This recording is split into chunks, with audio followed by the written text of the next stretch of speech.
सांगली जिल्ह्यातील आटपाडी तालुक्यातून धक्कादायक बातमी समोर येत आहे.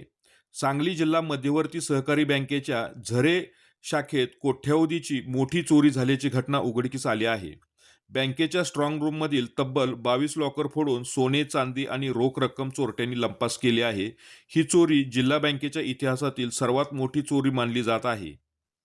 आटपाडी तालुक्यातील झरे गावात स्टँड परिसरात असलेल्या सांगली जिल्हा मध्यवर्ती सहकारी बँकेच्या शाखेत काल मध्यरात्रीनंतर अज्ञात चोरट्यांनी धाडसी चोरी केली आहे.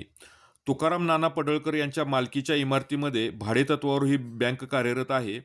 चोरट्यांनी पूर्वेकडील बाजूच्या खिडकीचे गज कापून बँकेत प्रवेश केला आणि गॅस कटरच्या साहाय्याने स्ट्रॉंग रूममधील 22 लॉकर फोडले.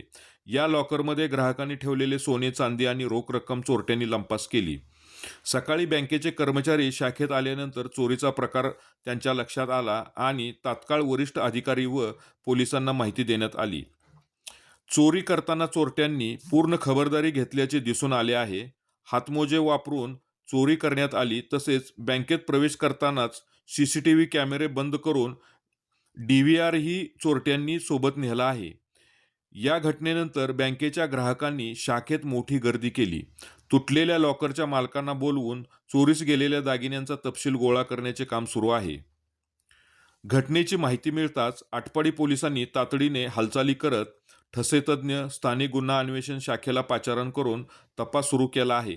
दरम्यान घटनास्थळी आमदार गोपीचंद पडळकर, बँकेचे संचालक तानाजीराव पाटील, पोलीस उपअधीक्षक कल्पना बारवकर आणि बँकेचे मुख्य कार्यकारी अधिकारी शिवाजी वाघ यांनी भेट देऊन पाहणी केली. चोरीची व्याप्ती पाहता सुमारे 7 किलो सोनं, 20 किलो चांदी आणि रोख रक्कम चोरीस गेल्याचा अंदाज व्यक्त केला जात आहे.